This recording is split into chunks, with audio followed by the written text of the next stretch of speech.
Bagaimana kabarnya hari ini? Alhamdulillah. Hari ini ada yang tidak masuk? Oke, masuk semua ya. Sebelum memulai pembelajaran hari ini, alangkah baiknya kita berdoa terlebih dahulu. Berdoa mulai.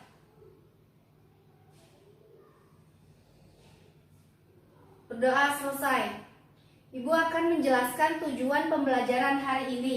Yang pertama, menjelaskan pengertian perdagangan internasional. Yang kedua, menjelaskan faktor penyebab terjadinya perdagangan internasional. Yang ketiga, menjelaskan manfaat perdagangan internasional. Yang keempat, menjelaskan hambatan perdagangan internasional. Dan yang kelima, menjelaskan dampak perdagangan internasional.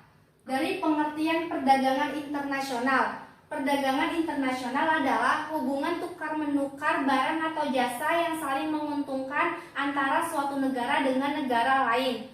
Perdagangan yang dilakukan atas dasar saling percaya dan saling menguntungkan.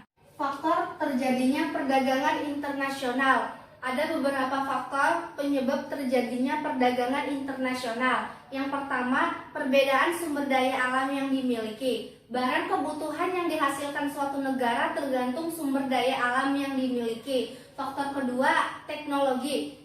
Setiap negara memiliki teknologi yang berbeda, sehingga barang yang dihasilkan pun berbeda juga.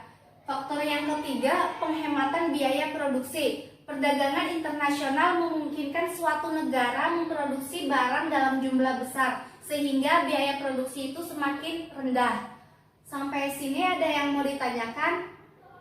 Oke, next. Manfaat perdagangan internasional. Ada beberapa manfaat perdagangan internasional. Di antaranya yang pertama, memenuhi kebutuhan barang atau jasa. Barang atau jasa yang tidak dapat dilakukan atau dihasilkan dalam suatu negara dapat diperoleh dengan mengadakan perdagangan dengan negara yang menghasilkan barang atau jasa tersebut.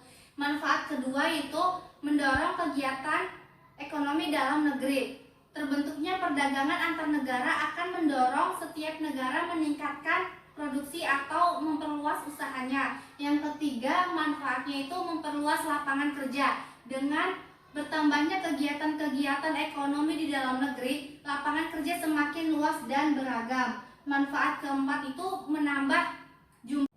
Selanjutnya ada hambatan perdagangan internasional.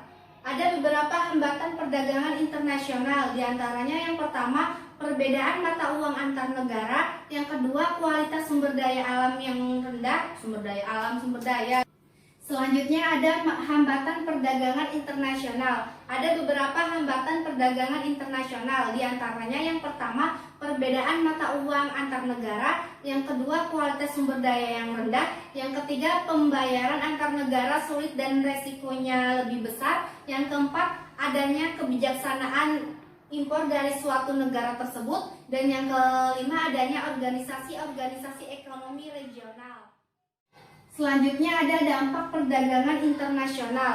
Ada dua dampak positif dan dampak negatif. Dampak positif diantaranya yang pertama, kebutuhan barang dan jasa yang tidak dapat diproduksi di dalam negeri dapat diperoleh. Dan yang kedua, mendorong laju pertumbuhan ekonomi melalui investasi. Yang ketiga, mempererat persahabatan antar negara. Yang keempat, pendapatan atau devisa meningkat. Dan yang kelima, membuka wilayah pasar baru yang lebih luas dalam produk-produk. Selanjutnya, dampak negatif perdagangan internasional, diantaranya yang pertama, ada ketergantungan suatu negara ke negara lain. Yang kedua, masyarakat melakukan tindakan konsumsi yang secara berlebihan. Yang ketiga, mundurnya industri dalam negeri. Yang keempat, adanya persaingan yang tidak sehat. Dan yang kelima, timbulnya penjajahan ekonomi oleh negara yang lebih maju. Perdagangan internasional jika dikaitkan dengan unsur modal sosial. Kita lihat dulu pengertian modal sosial.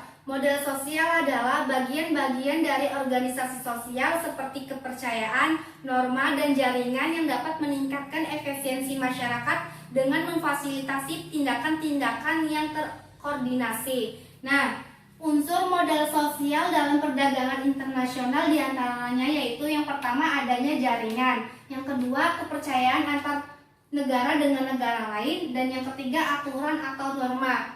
Sekian pembelajaran pada hari ini semoga bermanfaat bagi kita semua. Wassalamualaikum warahmatullahi wabarakatuh.